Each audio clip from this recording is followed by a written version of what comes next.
looking at a land feature in what was known as Romans land in the colonial period. If we look at the line of trees, it looks like an island in the middle of the field.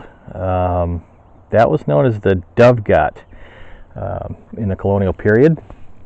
And Dovegat is a Dutch term that means essentially an oxbow, as in an oxbow lake. Because in the colonial period it was a much larger area. It was an elongated pond that had a channel that ran to the creek. It was a focal point of several native occupation sites around that time. But we're going to talk about the fort that was built just to the south of that in 1756.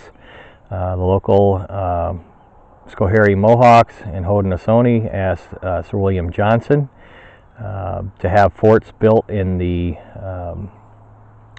Haudenosaunee country to protect against French and their native allied depredations, which they expected any moment, because it was about the time that the French and the English were already fighting, but were just about ready to declare officially that they were at war. William Johnson had some local carpenters build the fort. It ended up being about 100-foot square with two blockhouses on opposing corners, and it was built specifically for the local Schoharie Mohawks, who lived right near there at a place called Wilder Hoeck. At this fort, there was a lot of activity, mostly from the local native people who camped around the fort and sometimes inside the fort. So archaeological dig that was done in the 1980s supported many of the documents as far as it being a native occupation site.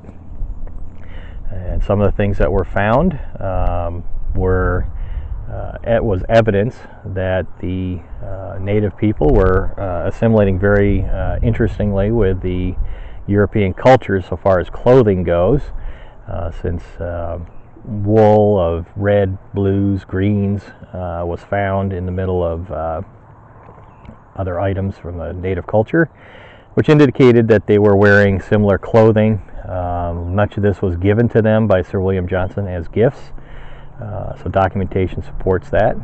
Other things that were found in the archaeological dig was where the trenches were. That's how we know how large the fort was. But there are other items.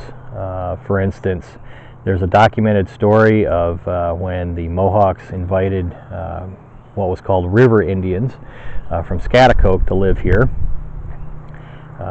They had stolen some pigs from the local settlers, and the settlers complained about this, and so did the Schoharie Mohawks. But the archaeological dig actually found bones from these pigs. So once again, the archaeology supports documentation and vice versa. But other activities at the fort, this is where what later became known as Schoharie Indians. This is the mixture of Schoharie Mohawks and these river Indians. When they would go off in war parties up north, to places like Fort William Henry at Lake George, and also Lake Champlain in that area, that's where they mostly operated. They would get an ox and they would have a feast. They would do their war dances, pick their war captains, and then they would march off. And when any of these warriors came back, which was frequently, because they were very active partisans in this war on the side of the British, when they came back with scalps from French allied troops or warriors, a small cannon that belonged to Johannes Lawyer that was at the fort would be fired off in celebration.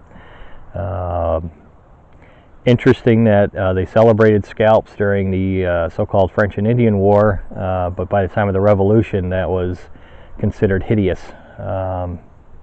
But I guess it depends on what side of the scalping knife you're on, as far as European settlers were concerned.